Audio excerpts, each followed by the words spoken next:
Welcome back, everyone. It is Sunday Sit Down Time. Joining me tonight, your go-to guy for everything Mizzou athletics, Dave Matter from the St. Louis Post-Dispatch. Dave, thanks for joining me on this Sunday night. Up and down week for Mizzou athletics, I'd say. Yeah, absolutely. That's one way to put it. I mean, Missouri basketball has a huge win over Arkansas, and you feel like, okay, maybe they've kind of found their footing a little bit, and then not only they lose to Alabama, which I think most people maybe expected, but to not have Kobe Brown out there, it almost felt like sort of a lost cause when you don't have him available. And then a really tough game for the women today, losing to Tennessee in a game they led with a minute to go. Yeah, well, when you jump back to the good news of the week, that win against Arkansas, you know, what do you feel like really went right for Mizzou in that game? It seemed like a lot of things, obviously. Well, they played at home, for one, which is important for this team because they have played much better at home than on the road. I think they kind of got back to their identity a little bit. You know, they got to the foul line. They played okay defense, not great. Kobe Brown was big again, like he's been, even though he got hurt there late in the game. And I just think they look more comfortable, more confident when they play at home, and that's true for a lot of teams in the SEC. And they just were able to even that series with Arkansas this year, which I think was important for them. Beat a ranked team, even though Arkansas is not going to be ranked much longer. But yeah, just kind of got back to playing the style that they were playing when they won all those games in a row early. Well, when you look at Kobe Brown being out against Alabama, just how much do you think that changed this game and how Alabama would approach this game? Well, it's really hard to beat Alabama when you're healthy. When you've lost your best player, your centerpiece, I mean, it's almost impossible. Nothing's impossible. I mean, it could have won. They hung with them for the first 15 minutes or so, but man, you have to be almost perfect then. And Alabama really turned it up there late in the first half, early in the second half, and then they just pulled away. There was just no stopping them. They're so deep, so good on defense, and as good as Isaiah Mosley was, it just still wasn't enough.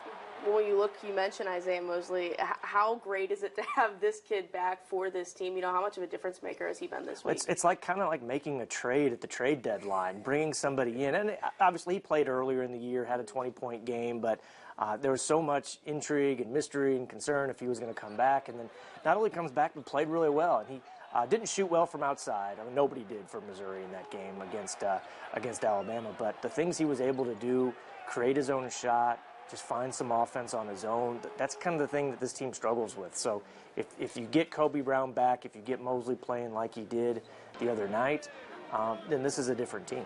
What do you think this week looks like? Obviously, you have Ole Miss coming up on Tuesday, and then you have the Iowa State game. That's a big one at Mizzou Arena. What do you think this week looks like for them? Ole Miss is kind of a must-win because they're sitting at 1-6 in the conference, not very good. That is not necessarily a really tough place to play in Oxford because when they're not as good, the fans aren't really bought in. Kind of like what we've seen from Missouri in some of the past 7 years or so. Not all of them, but a few of them.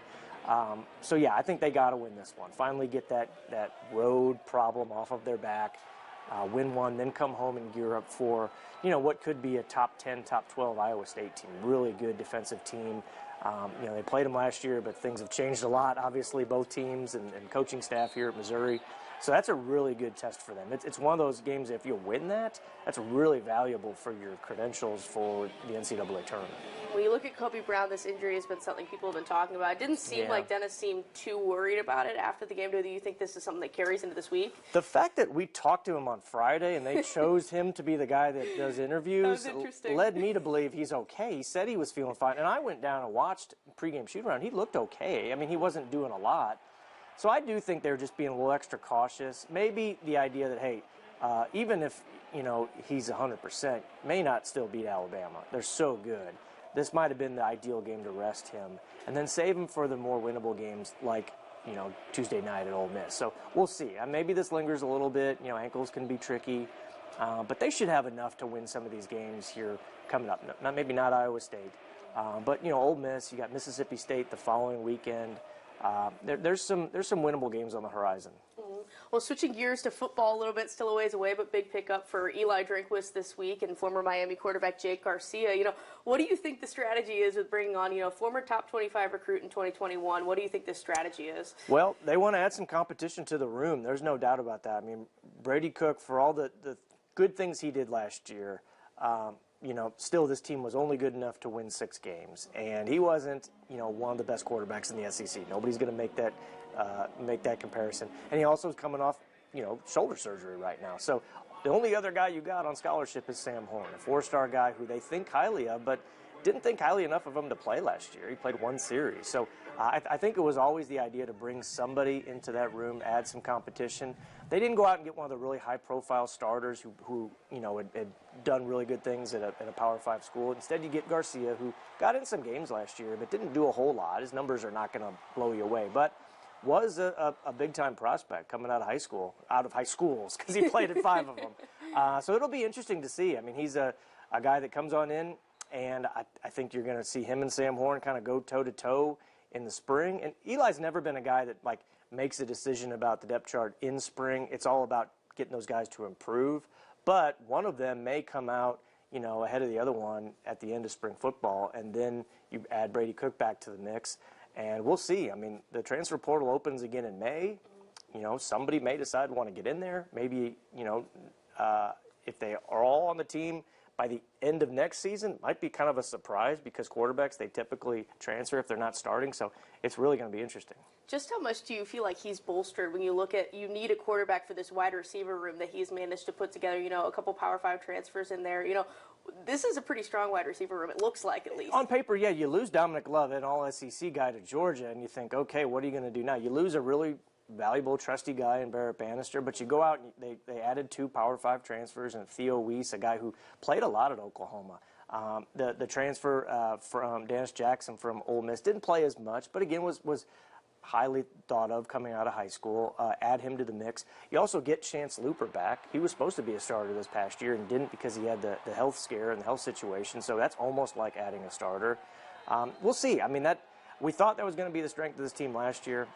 I think it was at times, maybe not, but you also get Luther Burden a year older, and I think that's the big one. You hope he makes the leap that Dominic Lovett did from year 1 to year 2, and then you just got to figure out who's going to be throwing them the ball. And if you do that, then you should have, I think, could have a better offense. We'll see. Well, another year for Eli Drinkwitz. What do you feel like has to be the goal this season?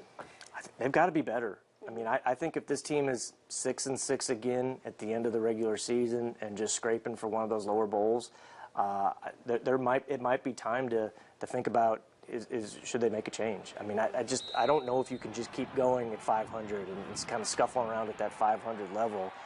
This is the SEC. The expectations, the standards are really high. I know he did just sign that big contract extension, gave him a big raise, but I think that extension and raise really raised the standard and raised the expectation for him.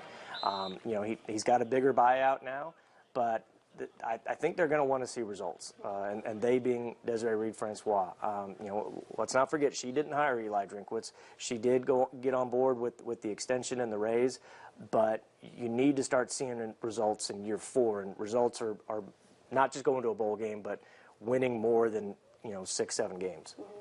Will be an interesting year in Mizzou football. I have to say, I'm glad we have a little bit of a break before we get there. Knock on wood. Yes. Well, thanks for joining me tonight, Dave. Appreciate it. My pleasure. For the rest of you guys, we'll be right back after the break.